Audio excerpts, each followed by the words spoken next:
IPA, which is my new favorite beer. My old favorite beer was a Russian River beer. It's not anymore, but now Racer 5 is my new favorite. And there's one other up there that, yeah, Lagunitas is up there, and we went to their tap room, and that was really, really cool. So anyway, if you've got friends or family planning a trip to Sonoma, go with them, even if you're not a wine drinker, because there's really awesome beer up there.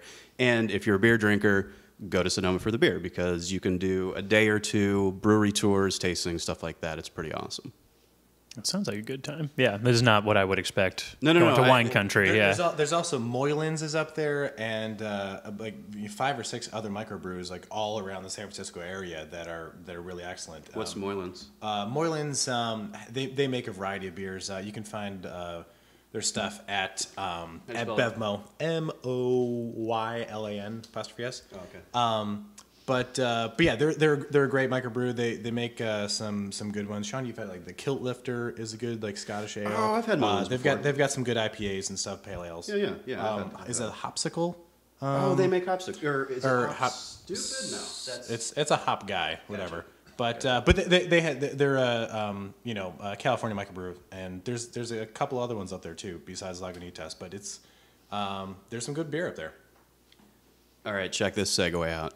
Oh, yeah. You know what else is great up there? What's that? Farmers markets and produce. Oh, yes. Especially. Yeah, the Brussels sprouts. That's right. Yeah. No, I was going to bring up the Brussels sprouts that you made the other night when we were over here.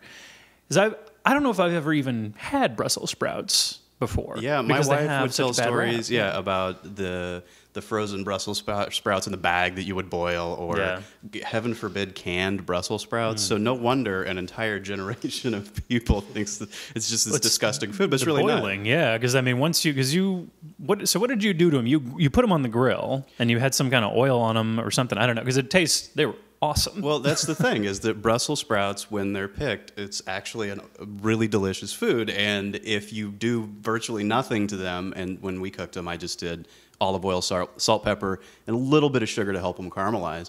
And then you just throw them on a hot grill, char the outside and the inside steam themselves when they're on the grill. And that's it. I mean, just like a couple of minutes on the grill. And I've been serving those just at barbecues and stuff for, I don't know, like a year or something.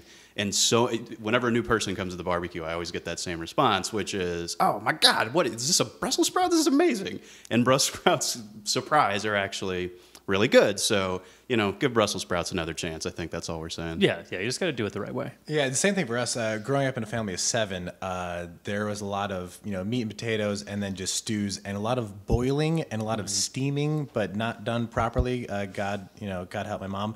But Brussels sprouts and asparagus, like 2 foods that I, as a child, was like, this is absolutely disgusting. But now it's like if you roast the Brussels sprouts or grill them, or for asparagus the same thing, letting the natural flavors come out and not just completely depleting them of flavor. I love both of them, and you can't beat asparagus pea.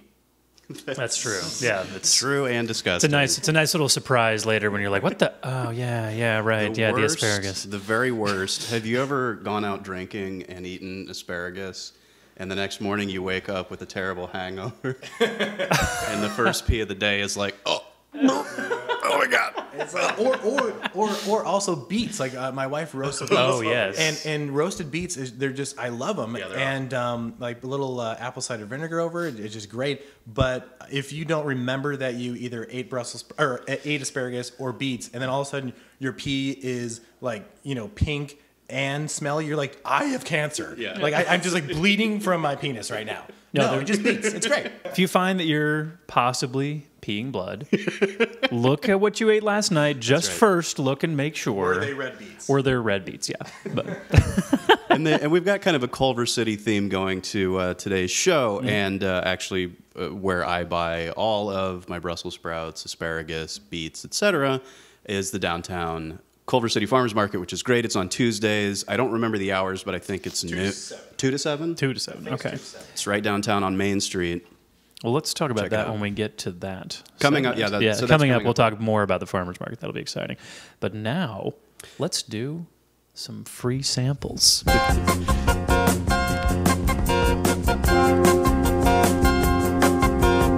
This is the part of the show where we try stuff that people sent us, and we review it live right now. Today we try the Wheat Thins Crunch Sticks, and I know you're pretty excited about what the stuff that they were doing with social media, all the little videos they had. They're pretty funny. I like those. It's just cool. I mean, I like to see a brand that's embracing social media and actually doing something with it, and not just like using social media as an advertising channel, but that instead they're like engaging with people. I always think that's cool.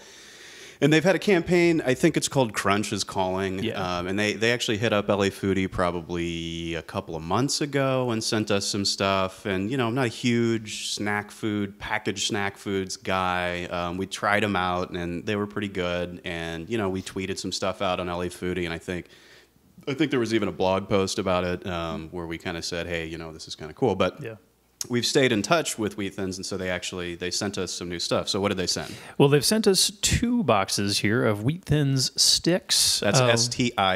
Yes, STIX. Yes, that's the plural. I think the singular is STIK. That's what I decided. But we have chipotle pepper, and we have cinnamon kick. So now I guess we can pass this around. Let's all try a little chipotle pepper. Let's start with chipotle pepper. It's the salty of the two. Everybody have a little munch here. All right, that's pretty good actually. Again, I'm not a huge packaged snacks guy. Yeah. Well, it kind of reminds me of going to an Italian restaurant and those little like hard breadsticks that they have on the table. Yeah. But these are a little bit more. They're not as dry. Obviously, have some more flavor. They don't taste as processed as I thought they would. They taste pretty processed. Well, I mean, I expected to not want to eat another one. I'm like, I'll have like one more, you know. Yeah. But yeah, it's pretty processed. It's like, you know, what you'd expect. Shall we try the cinnamon kick? Sure, let's pass them out. I think the chipotle pepper one reminds me a lot of like what you get in like a party mix. Yeah. Oh yeah. Yeah. Cinnamon kick is a different story. Cinnamon kick. Yeah, that is a different story. Well, hang on. You were telling me before the show that Yeah. you had tried one of these before. I did. And you were saying that it's not quite a dessert and it's not quite a salty snack. It's really And it resides somewhere in the middle of those two things, and that's middle area. not in a good way. Yeah, that's.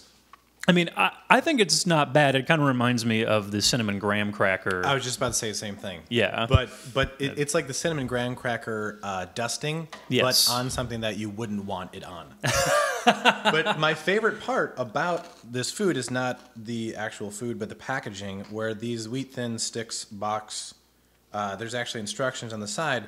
Dive into the mighty crunch for easy snacking, bend flaps down, and squeeze the box open to, in effect, create a human horse trough to eat into. Like it is a little feed bag. You can just strap it right on. You basically are able to stick your face in it to That's awesome. just munch on it. Bend flaps down and squeeze the box on. I did that in college. Well, now the opening is even wider, so you can really get your whole face so in there. if your Wheat Thin delivery system is insufficient, Yes. then we would recommend Wheat Thin Sticks, because it's like, have you noticed there's a trend in this, like the beer cans with the carburetors on them?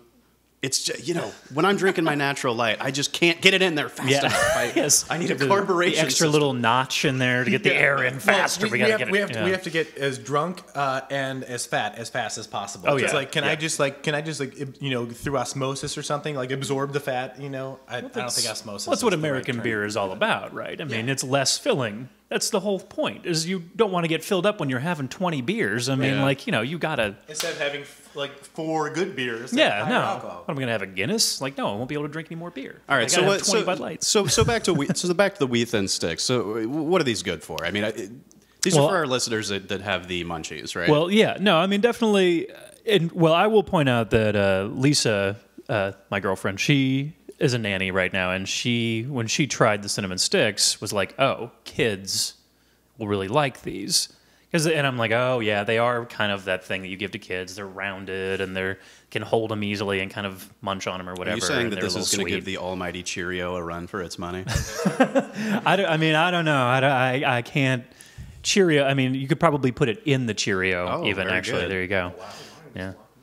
Let's say there's kind of like a safety factor with this one, whereas in like the wheat thins regularly, there's like kind of a jagged edge. If you're that poor at handling food. So like this you can kind of grab it and look with kids, like maybe they won't like slice their hands open. Also, like they normally do with wheat also, thins. Yeah. along the lines of maximum wheat thin delivery, you could actually use the sticks as a tamping rod so that you could load your face with wheat thin sticks and then jam them down in there with another stick. Yes. So children or gluttony, either way. Either way. No, I kind of like the. All right, so are we recommending these things? I think so. Yeah, I'm gonna out of like 100, I'd give them like a 60 or something. As a packaged snack food, I think that it's really not bad. Yeah, in that realm. Yeah, I'd definitely go. Yeah, like 60. What do you guys think? Yeah, I mean, it's over 50%, but nowhere nearing 70. I mean, So 60. No. I was saying more like I just did 50, quick math for you. 58, something like that. No, I mean, like you get what you expect, but I actually expect it to be worse. So yeah, 60 is fine. So the big question is it going to last? I say no. I don't think this thing's going to stick around. I don't, especially the cinnamon kick. I don't really get the niche for adults. For kids, maybe it's a good thing for kids. This but could like, end up being a kid's because I snack think food. whenever adults eat it, I think they have the same response that I did, where it's kind of like, is this supposed to be a dessert or is this a snack food? I'm not really sure, so it's kind of in between. All right, so we say wheat thin sticks. Pretty good. Pretty good. Okay. Yeah, not bad. Okay. Give them a try. Yeah, give them a shot. All right. Well, that takes us to hard to swallow.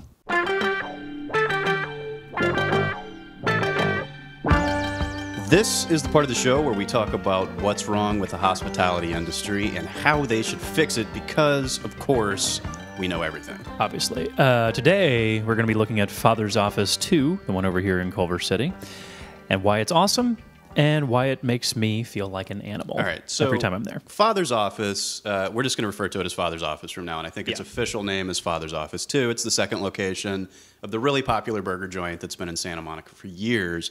The Culver City location is technically larger, though one of Right. our complaints is that it doesn't really use that space very well. Correct.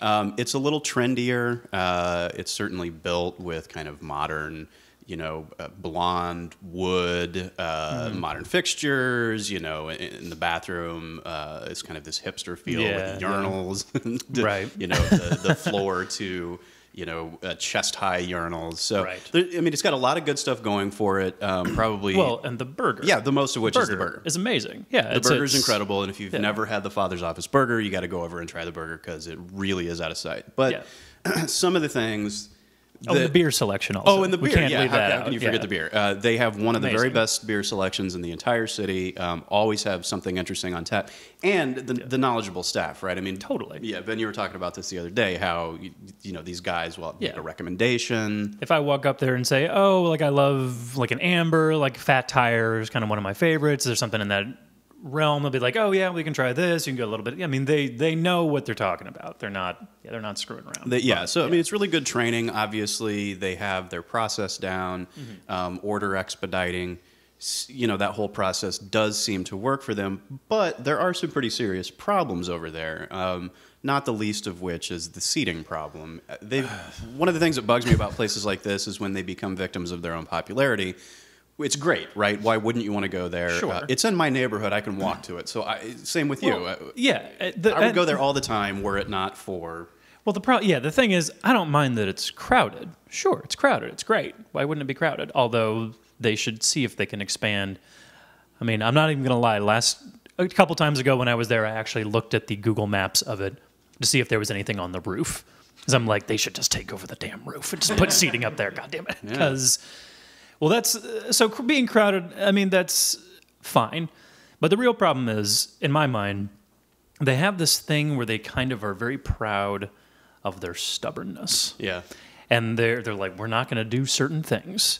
We're not going to give you ketchup. And you know what? I'm okay with that. Like, if you're like, this food is best eaten without ketchup, even though you would normally eat it, I'm willing to trust you because you guys are good. I have mixed feelings on that because I agree with you, actually. I think the no ketchup thing on the burger, of course, they say that it's better that way. Yeah. But some people like ketchup.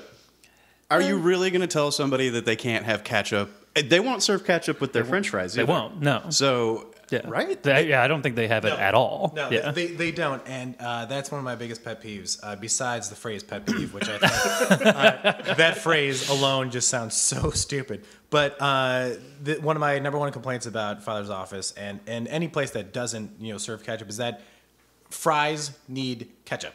Ketchup and fries. I need a pool of ketchup. I don't give a crap. If you don't like ketchup or whatever. But there are legions of people who. That is a marriage that is bound by God and you cannot break. What is bound by the Lord shall never be broken between ketchup and fries. Yeah, I understand I that. believe that. What's the chapter and verse?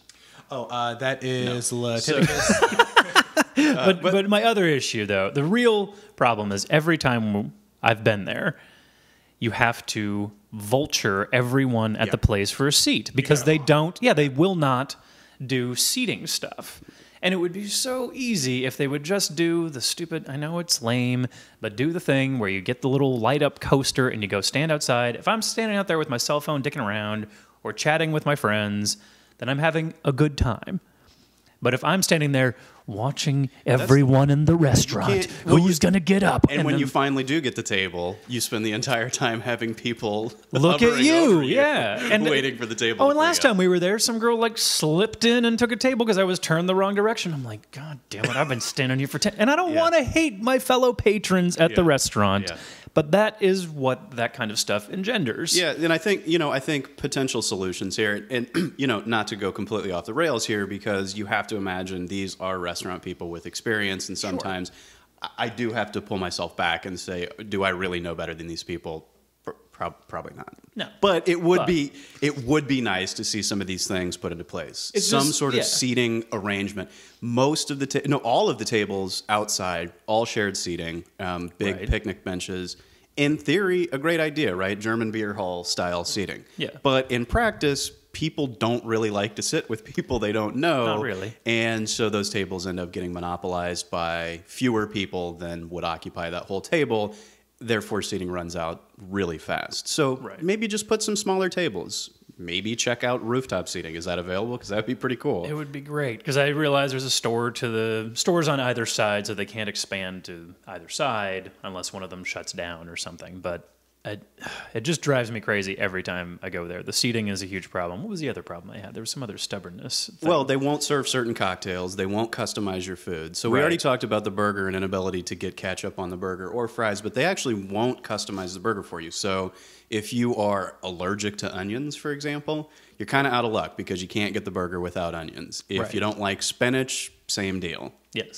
They will let you order the doneness of the burger, which I appreciate. I've never tried to order one well done. I'm kind of curious what they would do if you attempted that. My guess is they probably wouldn't serve it. But if anybody that's listening has tried to do that, let us know. Podcast at la-foodie.com. Have you ever tried to order a well done burger at Father's Office? And what happened? Video and photos, please. Yes. Just one thing about the beer, though, is that in Los Angeles, it's becoming increasingly, it's easier now to find places with good beer. But for a while, Father's Office was one of the only places that had a huge selection of beer. And so I think that hang on. I wouldn't call it huge because a place like the Yard House, that has a huge selection of beer. Most of them are gross. Most of them have dirty lines. Most of them just good selection of microbrews and good selection of good beer. It's very cultivated selection. 30 or 40 beers on tap. I mean, but they're all good. And they're all good beers. Yeah. And while I would agree with you guys in saying that their staff is very knowledgeable, basically 1 out of 2 times, half the time I've gone there and have had questions and I want to try cool new beers, I'll give a very detailed description of what I want. It's I want I want a Belgian beer, but I want to have some hop character. I don't want it just to be all citrusy or whatever. And then he's like, okay, well, have you ever tried a Chimay or something? They assume that you have no beer knowledge because most people are going to go in there and try to be. I just want to find a cool new beer, and half the time it's like, All right, dude. Well, have you ever tried Sierra Nevada? Because you look like a total idiot. And it's like, okay, just listen to me, all right? So, like, sometimes their staff can be a little bit impatient, or it's like in one ear out the other. I've never experienced that, but I mean that's good to know. I've I always think had pretty good luck. I think the impatience probably comes from just like I don't feel like it's, and again, I've never run a restaurant, never worked at a restaurant, so I don't know. But the staffing, like even because we sat at the bar last time we went, but we couldn't get any real bar service because the guy is just standing at the register taking orders the whole time. Yeah. There's no floating bartender to handle just the people who are sitting at the bar. Well, and to be fair, with what I just said, I mean, I'm being pretty picky just because I love beer so much, and because you're an asshole, and I'm a total asshole. Right. But I have a pretty decent knowledge of beer, how it's made, you know, and what beers I like. In their defense, they get so many people who are coming in there and be like, can I get a Stella? And you're like, oh, God, we don't have Stella. And then they have to just explain to them what they might like that might be in the realm of Stella. So in their defense, I'm sure that they're really sick of, you know, trying to describe something. Oh, that would drive me nuts, too. Yeah. So in their defense, like, you know, I excuse them for that. But how often do you think they get well, I like Bud Light. What would you recommend? I'd recommend you get the fuck out of here and go to the liquor store. Yeah. Do you guys have any Corona? Yeah. You're really going to like our, you know, garlic aioli fries, you know, with your Corona. Oh. The other stubbornness issue was the food that we actually got when we went there. Oh, that's right. I forgot about this. It was the deconstructed. It was the daily special. It was the Cobb salad deconstructed. Yes, which in basically theory was like was a cool idea. Yeah, but in practice was like, oh, well, here are all the elements that you would need to make a salad. Here they are. Make a salad for yourself. They should have just given you like tongs and a big bowl. Yeah. I would have appreciated that. I would have too, because what I ended up doing was these two big, thick romaine wedges. Yes. And then like a cluster of blue cheese, some bacon, some tomato, some bacon, but it was all like individual. And then it was like a soft boiled egg. Yes. Which again I thought was pretty cool because it was perfectly prepared. Sure, yes. But what you and I both ended up doing was just sort of cutting everything up into pieces and like mixing it together. I felt like I was preparing food for a child. I'm like, well, here you go. Here's a little bite. Here comes the airplane. Like, I don't need to be doing all the work. That's kind of how I feel when I go to fondue restaurants and Korean barbecue restaurants, with a few exceptions. There are exceptions. Where it's like, here's your food. All right, cook it. You're like, well, can I pay like $5 extra to have you guys just do that for me? I think Ginyari down in Culver City actually does that, where it's kind of like, they're like, do you want us to kind of step in and make this happen? Because how are you guys doing here? Yeah, they will step in. Yeah, that's good. Yeah. But anyway, yes, Father's office. If you just stop being so stubborn. Well, they won't make certain cocktails either. I've tried to order a martini. Yeah. Good luck with that, because they won't serve you a martini, which I think is sort of weird. Maybe it's their rejection of the most like hipstery drink that they could think of. They're like, oh no, we're not going to serve martinis. But they will like old school cocktails, yeah, I mean, right?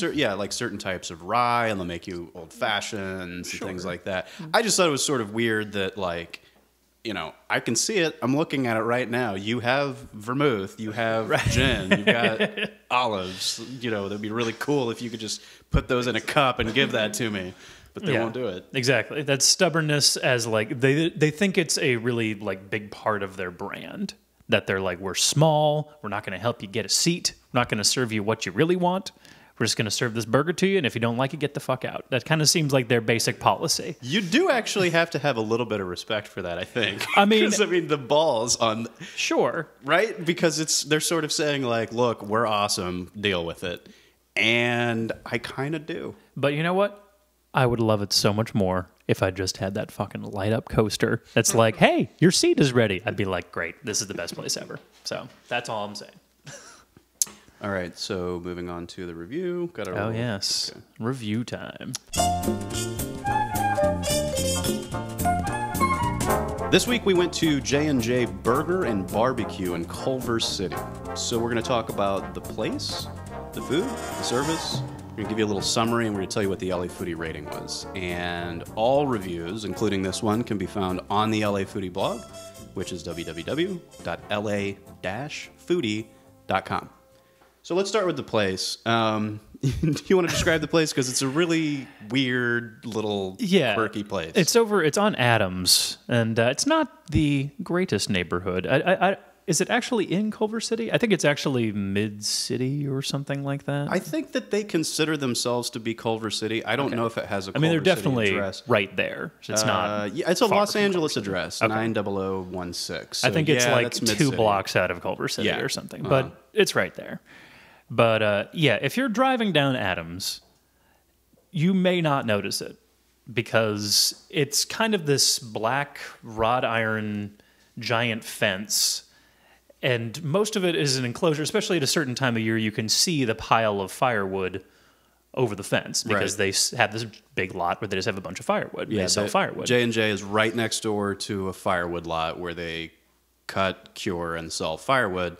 And as far as I know, J&J buys all of their firewood from this place. I believe they smoke with hickory. They got to smoke, and it shows. Yeah. That is really Now something. there's two halves to J&J. There's the barbecue side Yes. and there's the burger side, and it's run by a husband and wife team. And the barbecue side is the husband. It is Louisiana style barbecue, or so he claims. She's from Oklahoma. That much I know. It's kind of a family recipe. That's what The my burger? understanding. The barbecue. Oh, That's really? what I understood when I was talking to her. Oh, okay. But, All right. So I know, but I do know he's from Louisiana. So maybe Okay. it's some sort of weird hybrid of, Yeah. Oklahoma. And do they have fried bologna? I know that's an Oklahoma thing. I don't know. I'll Look have at to the burger check place next time I and see go. if they have it there. But the other side is the burger side, and the burger side is a permanently parked burger bus truck thing. It's the structure that they cook and sell the burgers out of was formerly a lunch cart that they have kind of anchored and built up around, and there's corrugated tin awnings on one side, and they're completely separate businesses in the sense that if you buy the barbecue, you pay for the barbecue. Yes. On the barbecue side, if you buy the burger, you go to the burger side, that's where you pay. Yes. And then there's common seating areas, and the husband will bring you your barbecue, and his wife will bring you your burger. Now, for me, the burger I thought was pretty good. It's not on the best burgers in Los Angeles, which is a post that we published a couple of years ago on LA Foodie. I go there for the barbecue. I think it's really outstanding barbecue. It is. The ribs, especially, and the brisket. I'm one of these guys that thinks that pulled pork and other pulled meats are a little too easy. So I usually don't try those first, even though they're good. They're just kind of hard to mess up, and so I don't really think that they're much of a barometer for good barbecue. Right. But ribs and brisket definitely are, and completely awesome across the board on their different styles of ribs. I think they've got a couple different styles of ribs. The short end ribs, the top of the menu item, is just awesome. I mean, we should preface by saying we're actually both from Kansas City. Yeah, right. So we not only, we have an appreciation for barbecue and a pretty specific type. Like for me, like the sauce is a huge deal. Like, because I think some people, the dry rub is like a bigger deal, but Kansas City. Barbecue is saucy barbecue. Yeah, so saucy the sauce barbecue is an important element. Yeah. And damn, that stuff is good. Yeah, you can choose. They have hot at J&J. They've got hot sauce and mild sauce, so you can choose one or the other, or they'll mix them together for you for medium.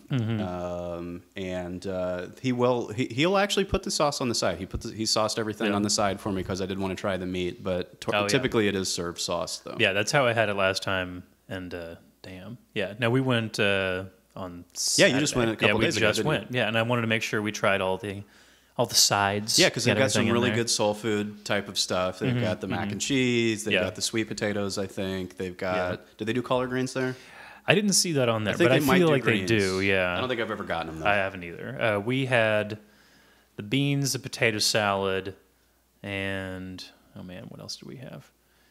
Well, the beans are awesome. They're a little barbecue sweet. baked beans? Yeah, barbecue baked beans. They're a little sweet. They're great. Macaroni salad we had also. Pretty standard. I would recommend getting macaroni salad or potato salad with, just because it's kind of like a yogurt with an Indian meal. A little cooling effect. A little cooling effect. Yeah, you're kind of like, okay, I need a little break. And it's not even that it's that hot, because it really isn't. Even the hot ribs are not really that hot, but if you eat a bunch of them in a row, then you start to feel the heat. Oh, yeah, as you get... it's a slow burn that builds up in the background and eventually comes to the foreground for sure. Yes. Yeah. Yeah. So let's talk about the service.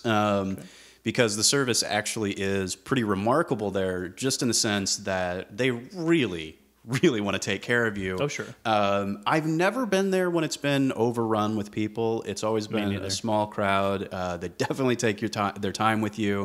One of the nice little touches that I love is that his larger smoker is a train. It's like in the shape of a Yes. like a steam engine. Right. Yeah. I don't know why that has anything to do with service, except that I just get a kick out of it every single time. Oh, it's cool because you can see it when you go up to order the barbecue. You can see the smokers there. When you step up to that counter, the smoke from the smokers is just like comes into your nostrils. You're like, oh man, that's one this of my is serious right here. And that's one of my rules about a barbecue place, and that is if it doesn't make my mouth water when I'm like a block away, then it's no good, because that means that there's not, good smoke billowing out of the stack. So Jim, you haven't been to J&J, but do you have a favorite barbecue spot in LA? No. Right. So back to service, they really take care of you. They spend their time with you. He was really cool about answering lots of questions, and so was she. I kind of feel like I'm family when I'm there, and I love places like that. You know, they bring the food out to you when it's ready, check on you, make sure that you like it, and they seem to really genuinely care. It's not sort of the recited, can I get you anything else? How's that for you? I mean, it's like, yeah, how do you like those ribs? Those are good, right? And you're like, yeah, dude, they're really, really good. Yeah. No, it's really good food, and they're just very friendly people. Like it's pretty great. Yeah. So this is one of my very favorite places for barbecue in all of LA. The Los Angeles Foodie rating is 5 out of 5. Oh yeah. Not a lot of reviews on the site. 5 out of 5. This is one of them. I highly, highly, highly recommend it. Like Ben said, it's on Adams. The address is 5754 West Adams Boulevard, kind of on the edge of Culver City, Mid-City type of area. Yeah, you might miss it the first time you go by, because it is like a lot of black metal fencing. Yeah, but follow your nose, because if they're open, you're going to smell the barbecue. Oh yeah, sure. Big time. Okay, so the question is it worth a drive? Is it worth the drive? Absolutely. Yeah, definitely. I mean, if you like good barbecue, this place is great. If you're in the neighborhood, obviously you should be going there anyway. Probably, it's definitely worth driving in. If you're not close, this is kind of a special occasion type of place. Yeah. Certainly don't wear a tuxedo. It's not that kind of special occasion. No, but very casual. Super casual. And I don't think it's open at night. I think it's only during the day. Right? Yeah, I don't. Do I have hours? I've got, Monday through Thursday, 10:30 a.m. to 7 p.m. Friday and Saturday, 10:30 a.m. to 9 p.m. Sunday, 11 to 5. They're cash only. Yes, they are cash only. Be sure to bring your cash. And it's right off the 10, really. So it's not It's pretty convenient. difficult to get to. No. So we're both highly recommending this. Yes. We're saying if you're in the mood for a good barbecue and you're not nearby, make a special trip. Absolutely. So let's move on to best if used by.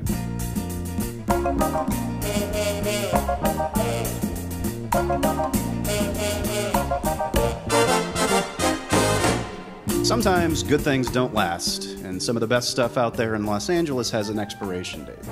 So this particular one that we're going to start with, only good on Tuesdays from 3 to 7. 3 to 7 or 2 to 7? What did we say earlier? I thought it was 2 to 7. All right, maybe it's 2 to 7. We should look that up. Here right but now. we're talking about the Culver City Farmers Market. So this is a pretty small market. It's a 1-block stretch of downtown Culver City on Main Street between Venice and Culver Boulevards. Which happens to be the smallest main street in the world. Oh, yes, that's true. Is that true? Yeah. It's only 1 block. Yeah, it's 1 block. It's in the Guinness Book of World Records. It's a true fact, because the street name changes when it crosses Venice. Well, there you go. There you go. We all learned something today. Yes, that's beautiful. It is 3 to 7. Okay, so 3 p.m., 7 p.m. So, screw you.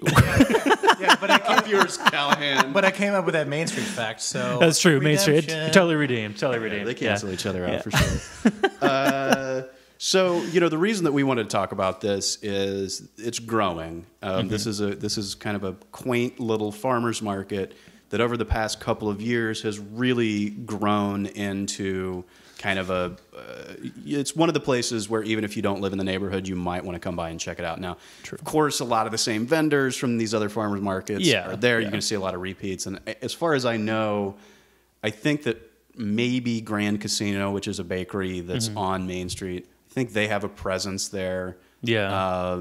I think there's a couple of other local shops that only have a presence there. Yeah. Mostly it's the types of vendors you're going to see, you know, it's your Santa Monica and your Hollywood and your other farmers Yeah, you've got markets. the French cheese guy, and, Right. you know, yeah. Yeah.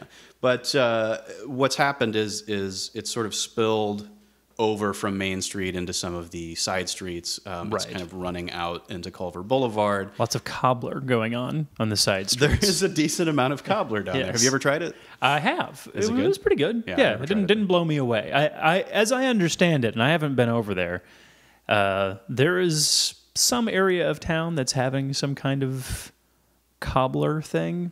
The cobbler renaissance. The cobbler renaissance, yes, the cobbler. Because my understanding is it's kind of like someone started a cobbler shop, and one woman was like, "Well, my cobbler's way better than that." Yeah, yeah, yeah. And then 12 other women were like, "Well, my cobbler is way better than that." So it's just there's a ton of shops.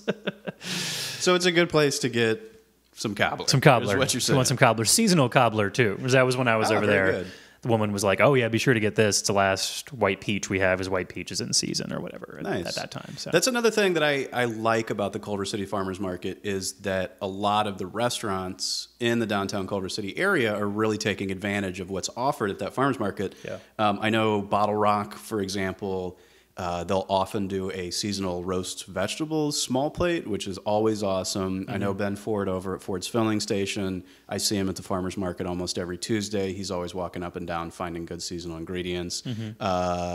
Akasha Richmond, I think, isn't that her name that runs Akasha? I know she does the same thing. So, you know, it's living in California has its advantages, and one of them is having access to really great fresh food that's local kind of all the time, and these restaurants are really taking advantage of that. I like to see that in this small community, and it's also really pedestrian friendly, so not just the farmers market itself, but all of downtown Culver City. So Sure. I'm sure that a lot of listeners have probably checked out downtown Culver City. It's kind of a trendy, growing, hip place. But come check it out on Tuesdays. Oh yeah, and there's tons of free parking. That's true. Thank you. Yeah. So I mean, yet another reason to just swing on by and check it out. Okay, so another thing that's expiring is one of my favorite seasonal products, Passover. In the year 2011 by our calendar is coming up, and one of the things that comes along with Passover is kosher Coca-Cola. And the difference between regular Coca-Cola and kosher Coca-Cola is that kosher Coca-Cola uses cane sugar instead of high fructose corn syrup. As it's been explained to me, I am not Jewish, but as it's been explained to me, corn is a food that's not eaten during Passover, making it not kosher for Passover, creating the need for it to be replaced with sugar, and you're not going to see it on the label. It'll actually be the same label. It'll still say high fructose corn syrup. The difference is you're going to see yellow caps on the 2-liter bottles that either say UOP or CRCP. They're pretty obvious. I mean, they don't look like normal Coke bottle caps, and these are only sold in 2 liters as far as I know. But there really is a big difference, and I mean, I think a lot of consumers have spoken. We've seen a couple of the Pepsi throwbacks. Oh, yeah. I think Pepsi itself, that's great. That's permanent now. I think they're actually keeping that as a permanent Are product. they keeping the Dr. Pepper one? Because that one was really tasty. I don't know, and I know like they the did Dr. Pepper they did the throwback. same thing with Mountain Dew. Yeah. The only one I know for sure that they have announced that they're keeping around is the Pepsi. I mean, the Cola. best part, clearly, of the Mountain Dew throwback, the taste is good, but bringing back the hillbilly on the label, Oh, the label's I mean, badass. That's pretty awesome. So you're gonna probably have to hunt for this stuff a little bit. You're gonna find it in supermarkets. Probably, you might find it in ethnic food sections. I can't really give a specific recommendation on where to find it, but if you do find a place that sells it, email us, podcast@lafoodie.com. We'd love to know. We'll pass it along on the blog. I think this is a good thing. You know, I don't preach against high fructose corn syrup. I try not to, but there's clearly a taste difference. I mean, anybody that's had a Mexican Coke versus what you get normally out of the vending machine can attest to the fact that it tastes better. And if you're a Coca-Cola fan, now's the time to stock up because you're going to see it popping up on store shelves. Right. And so the expiration date on that one, I guess Passover says starts Tuesday, April 19th, right? That's right. And So then- you should see it in stores now, Right. and it'll stay in stores through Passover and until they run out of stock. So keep your eyes peeled. Cool. Thanks for listening to LA Foodie. You can always reach us via email at podcast@la-foodie.com, on Facebook at facebook.com/LAFoodie, and on Twitter at LAFoodie. Please like, comment, share, and retweet. And thanks to our guest. Yeah, thanks to our guest, Jim Callahan, also known as Jimmy Callahan. You got anything to plug, Jim? My brother and some friends are working on a bunch of sketches, so we're gonna have those up on the YouTube and various other county websites. But YouTube page is /Jimmy Callahan, and you can check out some of my other stuff at jimmycallahan.com. Thanks so much for stopping by, Jim. We appreciate it. Very much so. And as blog commenter Adele always says, I love steak corrals, Rebe. It's awesome.